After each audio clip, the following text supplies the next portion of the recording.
Weekly Message, Sunday, April 4th, 2010. It's always going to be something. Passover and Easter are upon us. New Year's Day is a fading memory, and so, probably, are those New Year's resolutions for change and self-improvement. One of the most common resolutions is to achieve a healthier lifestyle, eating the right foods, getting more exercise, perhaps thinking more positively, and overcoming procrastination. My patient whose request a few years ago for some way to stay motivated between visits led to these weekly messages and brain drain was not unique. Most of us lose momentum and motivation as time rolls on from our well-intentioned self-improvement vows. Every month seems to offer some kind of excuse to get off the track. In the northern United States, winter provides a handy justification for piling on the pounds. After all, January is a long and cold month, and to keep the body warm, we need plenty of foods that turn to insulating fat. February brings Valentine's Day. Although dark chocolate is arguably one of the best power foods, we tend to turn to the more sugary varieties and consume way more than is healthy. Then there is President's Day, which often turns into a long weekend vacation. Like any holiday, it's also a time to throw caution to the wind and to indulge our baser cravings. In March, St. Patrick's Day is the time for celebration and possible imbibing, and not just for the Irish. Passover and Easter are springtime reasons to put aside our resolutions, at least for a week or two. Maybe after the holidays, as warmer weather brings thoughts of outdoor activity, you say to yourself, I better get back on track. You may decide to pop in to see me around this time and tell me that you really want to get serious about your health. But do you really? It's pretty tough to make it past the temptations of a special feast for Mother's Day and Memorial Day barbecues in May. Barbecues rarely include healthy menus. Feeling guilty after the excesses of the long weekend, maybe you get on the treadmill or go for a walk or a bike ride. But then comes Father's Day, and on its heels July 4th, more celebration and barbecues. At least summer can be a time to get outdoors and eat healthy.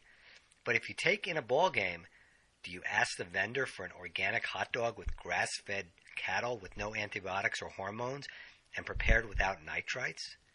When the temperature tops 90, does your resolve to exercise regularly succumb to the comforts of central air?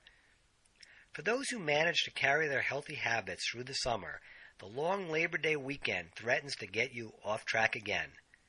For some, the Jewish high holidays in September and October are a time for family, but, too often, not a time to practice a healthy lifestyle. The cooler weather may give you reason to tolerate exercising outdoors, or a reason not to. Couple that with Halloween and its abundance of candy left over from trick-or-treaters who didn't show up. Do I need to say anything about Thanksgiving? And so we come to Hanukkah and Christmas. To quote Grandpa Boris in Rugrats, the 1990s kids cartoon, the biggest miracle of Hanukkah is that Latkes potato pancakes have clogged the arteries of our people for 2,000 years, yet we survive. Christmas has its own examples of dietary overload, and New Year's starts it all over again. And these are only the major disruptions. What about the weekend dinners out with friends, the weddings, bar mitzvahs, confirmations, graduations, and baptisms, and the weakening willpower when thoughts of a pizza delivered to your door arise? What does a person who wants to get and stay healthy do? What you do is start taking control of yourself instead of allowing yourself to be drained by your automatic brain, AB. You didn't think I'd leave the pesky AB out of my weekly message, did you? Your AB is always looking for ways to pull you back into a safe place. If you are unhealthy, health could represent danger to the AB.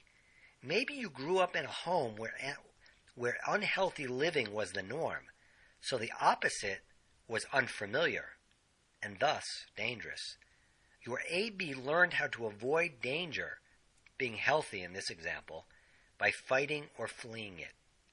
A false danger is that of somehow facing famine or starvation, preparing for the worst-case scenario of joblessness or homelessness or ill health. I have had many patients who start losing weight become fearful that something is wrong and gain weight again to reassure themselves that they don't have cancer. Some people are reluctant to ask about healthy choices, an AB trigger, for fear of being viewed as wimpy, pushy, or weird. I don't want everyone to think I am some kind of a health nut, they tell me. The fact is, your AB always sets it up that way. But you can fight back. Just before a special event, try eating less than usual. During the event itself, add 1 or 2 healthy alternatives to what you are eating. Don't subtract food during the event, but make any additions the healthy kind. On the day after the event, go back to eating less than usual. Repeat these affirmations in your mind.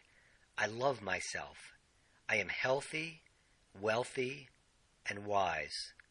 Repeat these words in your mind during an event until they permeate your automatic brain, in effect, brainwashing yourself. When you truly do love yourself, you want to be healthy, and you look for ways to achieve that. At that point, nothing that comes up can derail you. You will be in charge of your life, and all the events and holidays on your calendar will be even more special and memorable. P.S. To my fellow baseball fans, and especially fellow members of Red Sox Nation, play ball. Have a great week. This is Dr. Charles Glassman.